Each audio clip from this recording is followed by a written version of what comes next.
duuliyaha u dhashay dalka Myanmar ayaa si nabadoon ku dejiyay diyaarad aan lahayn cagaha hore kadib markii qalabka diyaaradda cagaha hore u dejiyay cilad farsamo ku timid. Diyaaradda qaranka dalka Myanmar ayaa ku taraaraxday wadada diyaaraduhu ka degan ee degidda diyaaradaha Mandalay ka hor inta ayna joogsanin diyaaradani. Duuliyaha diyaaradda oo nooceedu yahay Embraer 190 ayaa lagu amaanay sida wanaagsan oo diyaaradda u dejiyay iyadoo dhammaan 89 rakaabka ee saarnaa diyaaradda ay waxba noqonin. Kabtanka diyaaradda ayaa laba jeer ku wareejiyay diyaaradda garoonkaasi si kooxaha ku shaqada leh degidda diyaaradaha ay u ogaadaan wax khalad oo ay sheegtay shirkadda diyaaraduhu. Diyaaradani ayaa ka soo kici tintay magaalada Yangon waxayna ku wajahnayd Mandalay markaas oo duuliyaha diyaaradda u suurtageli weyday inuu cagaha hore diyaaradda uu la soo baxo. Waxaanu duuliyaha diyaaraddu isla markiiba raacay nidaamka degdega ah waxa uu hawada sare ku daadiyay shiyaalkii diyaaradda dheeraadka ku ahaa si uu diyaaradda culeyskayga u fudaydiyo. Sidaasi waxa sheegtay shirkadda diyaaradaha dalka Myanmar.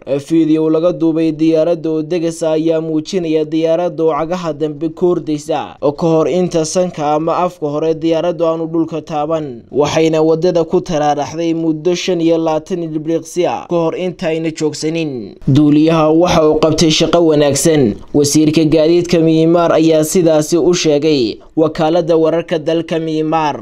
Dhacdadani ayaa ahayd tii labaad ee shil diyaaradeed ka dhacday dalka Myanmar usbuucani. Arbacadii ayaa ahayd markii diyaarad laga leeyahay dalka Bangladesh ay ku simbirroxotay degidda diyaaradaha Yangon oo ay ku dhaawacmeen ku dhawaad 17 qof oo saarnaa diyaaraddaasi. Naasir Cabdulqaadir Cabdiwahaab Naasir Talasame Badda Cas 24 TV magaalada Hargeysa.